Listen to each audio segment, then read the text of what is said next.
Son las 8:30 de la noche en Bogotá, Quito y Lima. Continuamos en Directo América Edición Nocturna. Seguimos comentándoles los principales hechos del día.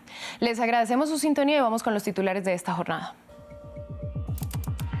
Cada vez son más las reacciones de la comunidad internacional luego de que el primer ministro de Israel, Benjamin Netanyahu, asegurara que no permitirá la creación de un Estado palestino. Desde América hasta África, líderes mundiales siguen defendiendo la solución de los dos estados. Finalizó el juicio contra 3 policías en Francia que detuvieron violentamente a Theo, un joven migrante afro, en 2017. Las condenas fueron de 3 a 12 meses de prisión exentas de cárcel, mientras que el hombre, que ahora tiene 29 años, quedó con secuelas físicas y psicológicas debido a las lesiones sufridas. Activistas y organizaciones sociales cuestionaron la militarización de Ecuador y exigen una respuesta que aborde los problemas estructurales del país ante la alerta por casos de abuso por parte de las fuerzas del orden, perfilamiento racial y criminalización de la pobreza. Ampliamos en estudio.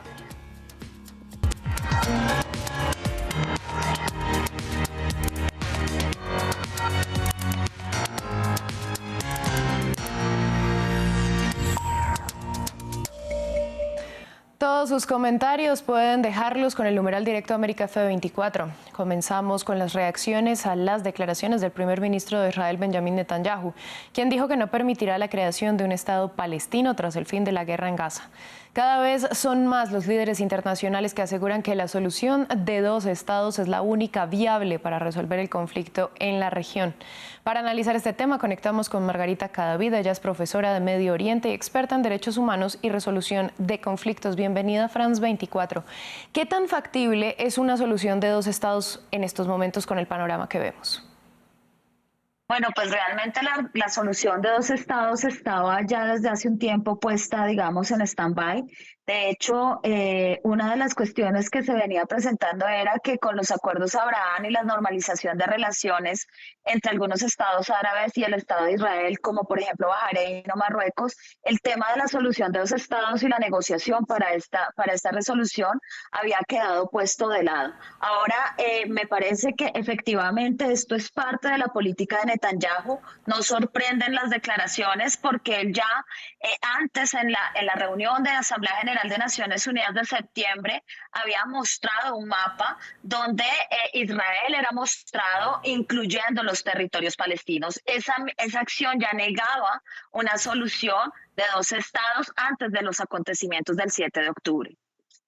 Más allá de que Estados Unidos y gran parte de la comunidad internacional se oponen a que Israel controle la franja de Gaza una vez que termine la guerra, ¿qué se puede esperar que pase en la zona? ¿Realmente puede Israel acabar con Hamás, por ejemplo?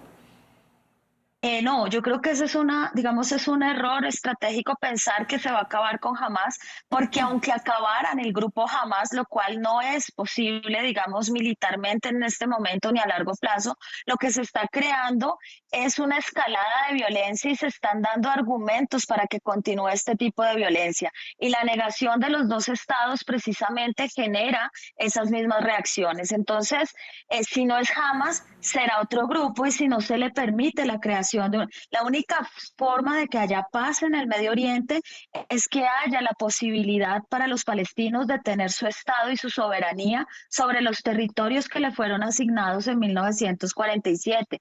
Si bien no con esas fronteras, porque eso será parte de la negociación, pues evidentemente la única salida pacífica es esa. Si Israel no empieza por reconocer esa posibilidad, se niega la negociación y llegar a un acuerdo para, digamos, establecer una paz y una justicia para el pueblo palestino. Y hablando más ampliamente, en Cisjordania pues gobierna la Autoridad Nacional Palestina y esto con una muy baja aprobación. ¿Qué viene entonces para estos territorios? ¿Qué opciones les quedan? Pues efectivamente, digamos, lo primero esa es una cuestión que está sobre la mesa, lo primero que hay que discutir es la solución de los dos estados y luego ya vendría el establecimiento del gobierno para esos dos estados, para el Estado palestino, porque no podemos olvidarnos de que Cisjordania de todas maneras no tiene una soberanía plena sobre el territorio porque está dividido en zonas con diferentes grados de soberanía. El control más o menos pleno es el control A. Ahora, esos estados necesitan necesitan también, sobre todo en el caso de Gaza y de Cisjordania, que es de lo que estamos hablando, necesitan un control en materia de seguridad, que es lo que está negando también Netanyahu cuando dice nosotros necesitamos controlar la seguridad. A lo que está haciendo referencia es que no van a permitir un ejército en el territorio palestino, y un Estado tiene que tener un control de fronteras, un gobierno y un ejército. Ahora, si el gobierno será la Autoridad Nacional Palestina, eso es una cosa que está por verse precisamente por la debilidad que ha tenido y que ha demostrado la Autoridad Nacional Palestina en estos últimos tiempos, inclusive para tratar de llevar a cabo una solución negociada del conflicto. Vamos a Francia. 7 años después de la detención violenta del joven Theo por la policía, la sentencia fue finalmente dictaminada.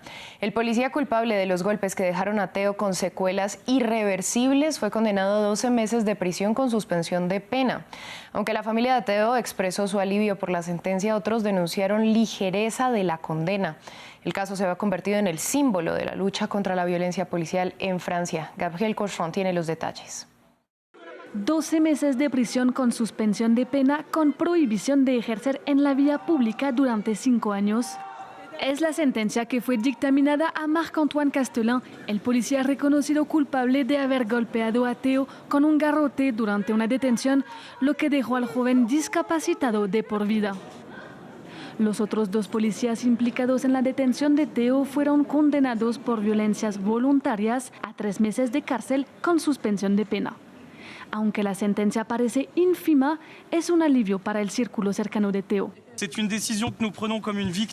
Es una decisión que tomamos como una victoria porque dice una vez más que Theo fue una víctima aquel día, que no había ninguna justificación para que le hubieran golpeado y que no hay ninguna justificación para que se le considere otra cosa que una víctima.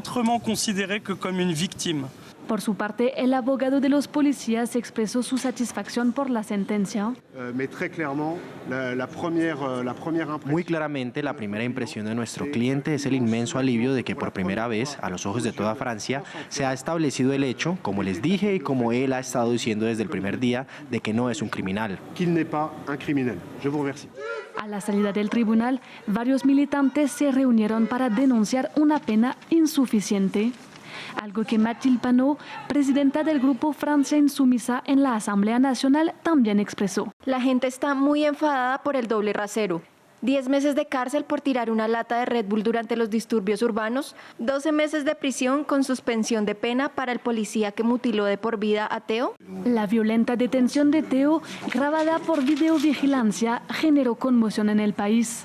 7 años después de los hechos y según los reportes médicos, Theo sigue sufriendo de incontinencia debido al golpe recibido.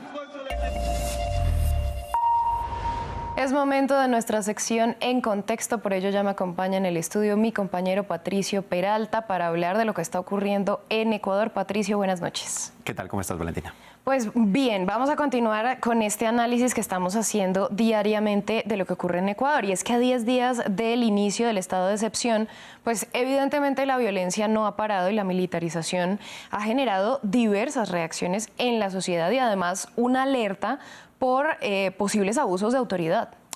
Así es, desde el primer momento, más de 15 organizaciones sociales y de derechos humanos alertaron que los más de 10 estados de excepción decretados en estos 2 años no han funcionado. Y ahora, con la declaratoria de conflicto armado interno, explicaron, únicamente incrementa la violencia. ¿Pero la violencia contra quién, Valentina? Precisamente contra los más vulnerables. La activista ecuatoriana Juanita Francis es de Esmeraldas y vive en esta ciudad que ha sido abandonada históricamente por el Estado ecuatoriano. Veamos algunas de sus cifras. Inside Crime en 2023 la ubicó como la tercera zona más violenta de América Latina. La mitad de su población se encuentra en situación de pobreza. El 2023 cerraron con más de 70 muertes por cada 100.000 habitantes. No cuenta con agua potable ni alcantarillado en gran parte de su territorio. Y esto pese a que existe una refinería, la refinería de Esmeraldas, que aporta con más de 100.000 barriles diarios de petróleo. Pero su riqueza no regresa, solo se quedan con la contaminación que ha incrementado el número de pacientes con cáncer. A ello se suma una discriminación racial sistemática que se agudiza precisamente con la militarización. Veamos. Y transitar en las calles de por sí ya me hace un cuerpo sospechoso.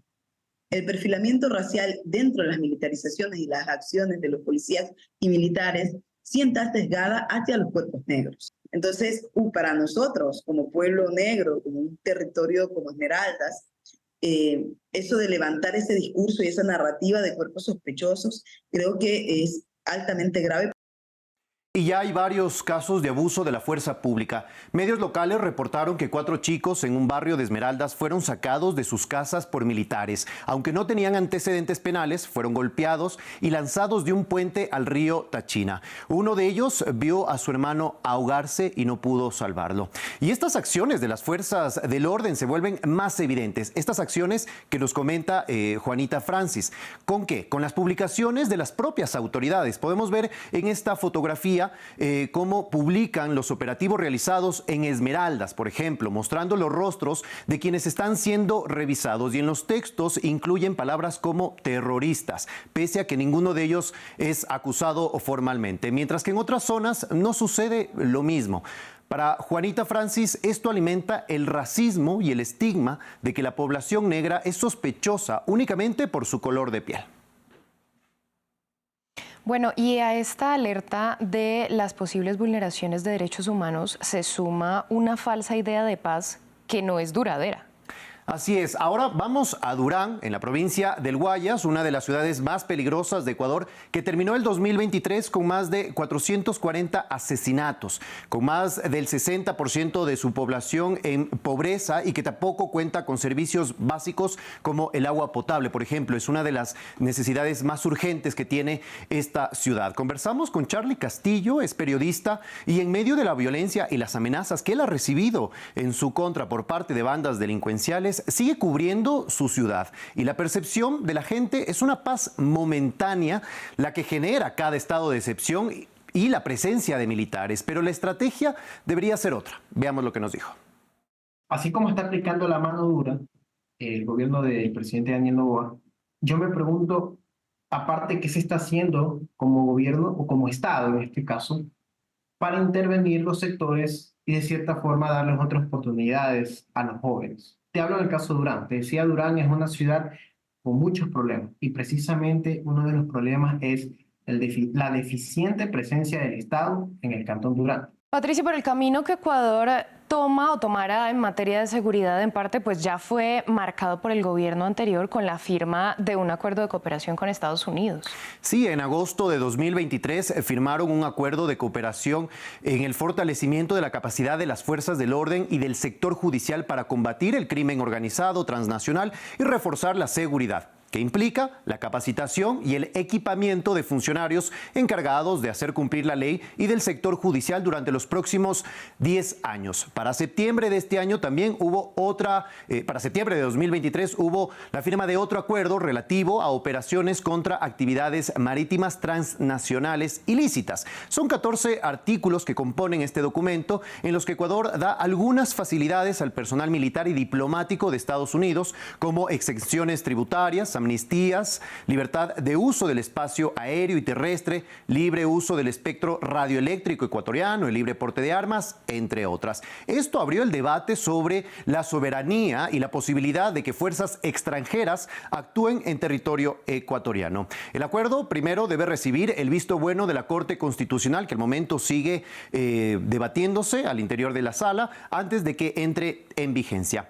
Hemos puesto en contexto varias aristas de la crisis de seguridad en Ecuador, como la no ejecución de los presupuestos para la seguridad, la debilidad y permeabilidad del sistema penitenciario y los más de 15 estados de excepción en 2 años que no han dado resultado. Por ahora, la estrategia del gobierno de Daniel Noboa se mantiene en imitar el modelo de Nayib Bukele en El Salvador. Pues Patricio, a usted muchas gracias por este análisis, esta ampliación. A ti. Así llegamos al final de esta emisión de Directo América en France 24. A ustedes les agradecemos su sintonía y los invitamos a continuar con nosotros, que ya llega Natalia Cabrera con toda la información del continente americano en Aquí América. Feliz noche para todos.